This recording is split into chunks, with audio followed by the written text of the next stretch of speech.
Hi, and welcome to Movies Suck. Today we're going to have a bit of a look at the controversy behind The Hunt, 2019 that is. Universal cancels The Hunt's release after mass shootings. The studio had previously paused the marketing campaigns for the film, which follows billionaires who hunt working-class conservatives for sport. So it's interesting it's gone this way because just a couple of weeks ago, MovieWeb were praising this film and saying how they expected it was going to make a lot of money. And they're probably right, it might still do so. But it's just interesting to see the difference a couple of weeks can make. Here on the wrap they say, Universal Pictures has cancelled plans to release the Blumhouse thriller The Hunt following mass shootings last month in El Paso and Dayton. While Universal Pictures had already paused the marketing campaign for The Hunt, after thoughtful consideration, the studio has decided to cancel our plans to release the film. The statement posted on the film's website read, "We stand by our filmmakers and will continue to distribute films in partnership with bold and visionary creators like those associated with this satirical social thriller, but we understand that now is not the right time to release the film." The question is, when would be the right time to release this film?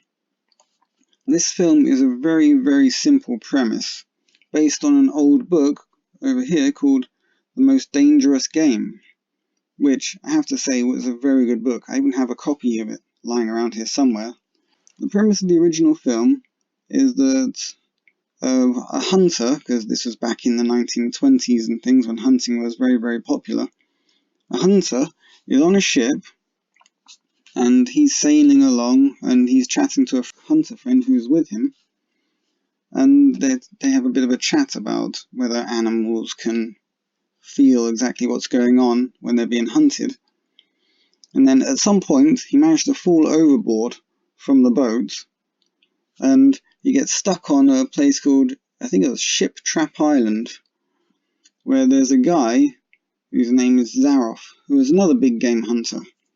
But he's got bored of hunting big game because he's lost interest. It's just not enough of a challenge for him. So he's chosen to hunt humans instead. Seems logical enough, doesn't it? I mean, if you get bored of hunting animals, see if you can find a more intelligent prey. Anyway, it turns out Rainsford gets the drop on him and ends up hunting the hunter. So essentially playing the game. They're both playing the exact same game, although one is doing it involuntarily. He ends up winning the game and killing Zaroff, and this seems to be basically all this film is. It's just another simple retelling of The Most Dangerous Game, a story that's been told many times. I mean, we've got it here. We can see they originally made it, as in they made a correct telling of the story, and they called it in 1932 The Most Dangerous Game. They made some slight changes to the story because obviously they probably wanted someone else to get killed to increase the tension. And then they remade it again with a film called Game of Death in 1945, and then again in 1956, and then again in 1972, and some sort of sexploitation version in the 1970s, as you can imagine, back with all the sexploitation, blaxploitation, and exploitation of everything possible. Then they made it again in 87. And then, obviously, I think all of us probably remember the John Woo version with Jean-Claude Van Damme, which is called Hard Target. That was just another remake of The Most Dangerous Game. And then you have a film called Surviving the Game. I hadn't heard of that one, and then The Pest. I don't know that one. Apparently it's a comedic parody version. And then all the way up until you get to 2019, The Hunt. The only thing different about The Hunt is this mention of it being a satirical social thriller, which is basically about the fact that they seem to be hunting the MAGA hat crowd.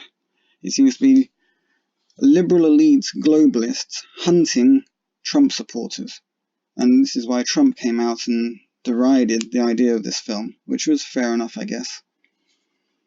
So the question is, should this film be released now, after everything that's happened and considering what they're trying to actually say in the story? And the simple answer is yes. They should just release it. It's not a big deal, it's just a movie. People can read whatever they want into a film. The only question I have is the fact that the main character is supposed to be a woman. I don't mind the fact that it's supposed to be a woman, but I cannot find any information that tells me why this woman would be so good at playing this particular game. I mean, you assume that maybe she used to be a Marine or a Special Forces person or something along those lines. But I really can't see a good reason for it. It would make more sense if it was a man. I know that sounds sexist, and it's not deliberately sexist. There is no reason why a woman can't do these sorts of things. But I've had a quick look at the trailer and it just doesn't seem plausible. Not that the film itself is entirely plausible anyway. Let's have another quick read of this story. So, additionally, an individual with knowledge of the situation told the Wrap this was a decision that the studio came to with the Hunt filmmaking team. It was a tough call for the company, but the studio leadership, led by Donna Langley, agreed that this film could wait. So obviously they intend to release the film at some point. Kind of pointless spending all that money on it and then hiding it forever, especially when it's something that's a story that's been told many, many times. Maybe not quite in this way, but Predators told the exact same story, didn't it? I mean, if you think about it, the only variation being that this is humans hunting humans. So it's playing on divides in the current social climate. The Hunt follows 12 conservatives who discover they have been kidnapped and brought to the Manor, a hunting ground where liberal billionaires pay top dollar to hunt them for sport. Hilary Swank plays the founder of the Manor, while Betty Gilpin plays the leader of the hunted, as they fight back against their would-be killers. Craig Zabel directs, with Emma Roberts, Justin Hartley, and Ike Barinholtz also starring. The trailer for the film, which shows a gunfight in an open field and Gilpin's character killing two of the Manor's patrons with a shotgun, was released on July 30th. An ad that was set to air on ESPN over the weekend was pulled after an attack at Walmart El Paso that killed 22 people. But what we come to is, should this film really be released now? And really, there is no reason not to release this film. I'm sure we're all very interested to see how this all goes. And the question is, what were the filmmakers doing with this film? They've got conservatives being hunted by leftist globalists, and they call it satirical. I wonder what the satirical nature of this film is. Are they trying to speak in a satirical way and take the piss out of the current political climate? In any case, we'll see how this all pans out. This is Movie Sucks, signing out. Don't forget to like, comment and subscribe, and I'll see you again in the next video.